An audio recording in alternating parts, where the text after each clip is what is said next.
In the history of two-stroke legends, few motorcycles command as much reverence and fear as the Suzuki RG500 Gamma, nicknamed the Whispering Death. This machine was a street-legal Grand Prix racer that offered riders an unfiltered taste of 500cc twin-stroke fury. Its legacy is not only in racing history, but also in the scars and stories of those daring enough to try and tame it. This isn't just a motorcycle, it's a war cry, a slab of fiberglass and fury inspired by the lethal cheapy race bikes of the early 1980s.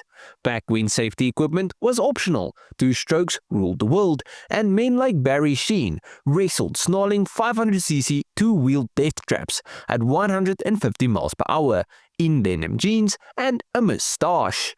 And Suzuki decided the best thing to do was to take that same bike, neuter it slightly, just slightly, and sell it to people with driving licenses and a death wish. So, let's start with the engine, because everything about the RG500 starts and usually ends with that engine. Nestled inside the alloy frame is a square 4 two-stroke engine. That's right, not a twin, not a triple, but two parallel twins, laid one behind the other, each with its own crankshaft, operating in anger like a double-barreled shotgun. What you get is an engine with 4 cylinders arranged in a square, 2 cylinders at the front, 2 at the back. Each pair shares its own crankshaft, and the 2 cranks are geared together in the middle. It's not an inline 4, it's not a V4, it's a square. So, how does this whole story work? Well, as I said, there are 2 crankshafts, one for the front cylinder bank and one for the rear. These crankshafts are geared together in the center of the engine via a set of counter-rotating gears. That's where the magic happens.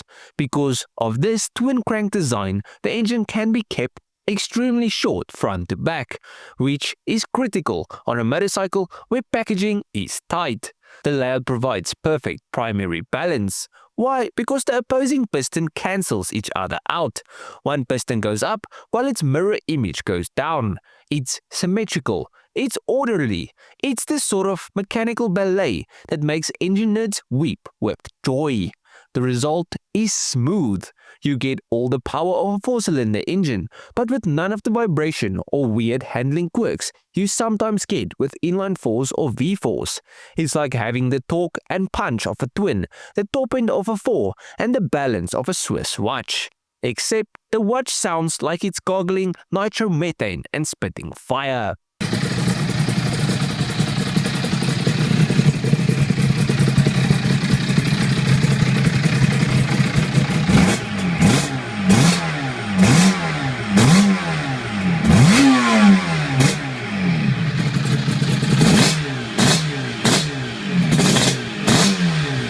Now this layout was lifted almost directly from Suzuki's RG500 XR40 Grand Prix racer, the very bike that won world championships. That's like Ferrari selling you a literal F1 engine with number plates, which they kind of did with the F50, but that's a topic for a different video. Anyways, this 498cc power plant produced 95 horsepower. Now 95 doesn't sound like a lot in 2025 when you can buy a scooter with more torque than a 1980s old hatch, but keep in mind the RG500 weighs just 340 pounds or 154 kilograms. That gives it a power to weight ratio of 616 horsepower per ton. The bike would scream to 100 kilometers per hour in about 3 seconds, but more importantly, it did it in a way that felt like being hit in the back with a cricket bat. Below 6,000 RPM, there was nothing, just the sound of rattling carburetors. But cross the 7,000 RPM threshold, and suddenly, bang, you're in the future. Your spleen is in the past, and your limbs are desperately trying to keep you on the bike. What makes it even more berserk is that this thing wasn't a finely polished weapon. This was agricultural. It was as sophisticated as a Molotov cocktail. power delivery was binary, off or full lunatic. The rear tire, usually something hilariously underbuilt, would chirp and dance under the torque, and the front end would lift with so much enthusiasm it looked like it was trying to run away from the rest of the bike. Corners were handled with a mix of sheer will, clenched buttocks, and a desperate hope that the front wheel would stay somewhere in the vicinity of the road. Handling-wise, the RG500 wasn't half bad for its time. It had a lightweight box-section alloy frame and adjustable suspension, and thanks to its featherweight construction, it was pretty nimble. But this is the mid-80s we're talking about. Suspension tuning back then was witchcraft, and most owners, being young, broke, and in possession of questionable common sense, never touched it. Instead, they just rode the bike like maniacs, holding on for dear life and praying that the brakes, which were adequate if you had the reflexes of a housefly, wouldn't give up mid-corner. Moving to the sound of this thing, which by the way was chef's kiss, sounded like a sort of angry swarm of wasps being shoved through a blender while screaming in Japanese.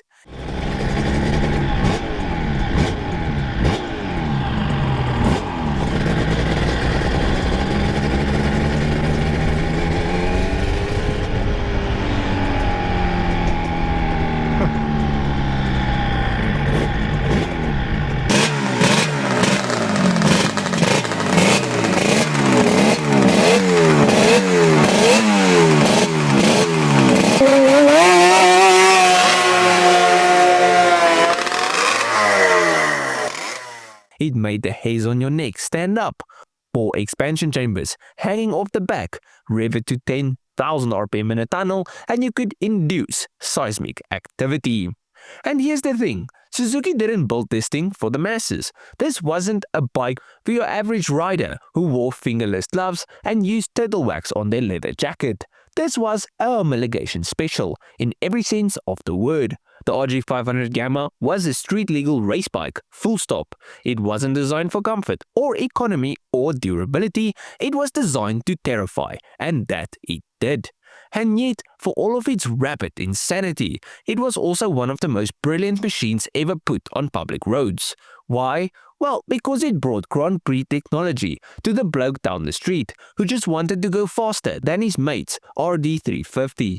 Because it was unapologetically raw. Because in an age of safety warnings and air-conditioned motorcycles with Bluetooth and traction control, the RG500 was just a frame, an engine, and a rider's courage. No filters, no excuses, no forgiveness.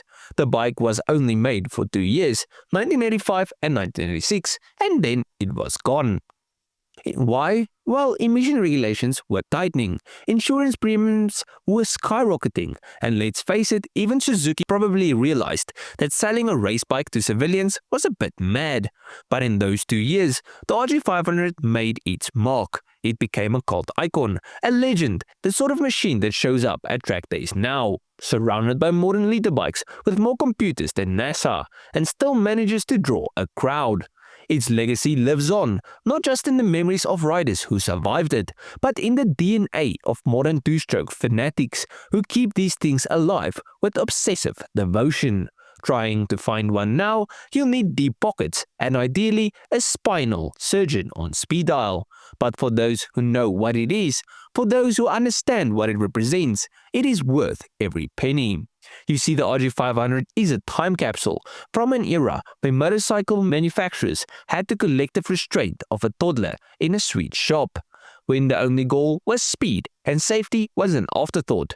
It was the apex of two-stroke lunacy, a machine so focused, so singular in purpose, it makes modern superbikes look like accountants in leather. Yes, it's uncomfortable. Yes, it's unpractical. Yes, it's louder than an artillery barrage and more dangerous than juggling chainsaws. But who cares? The RG500 wasn't about practicality. It was about passion, about chasing red lines and running from reason. It was about grabbing life by the short and curlies and shouting, "Let's go!"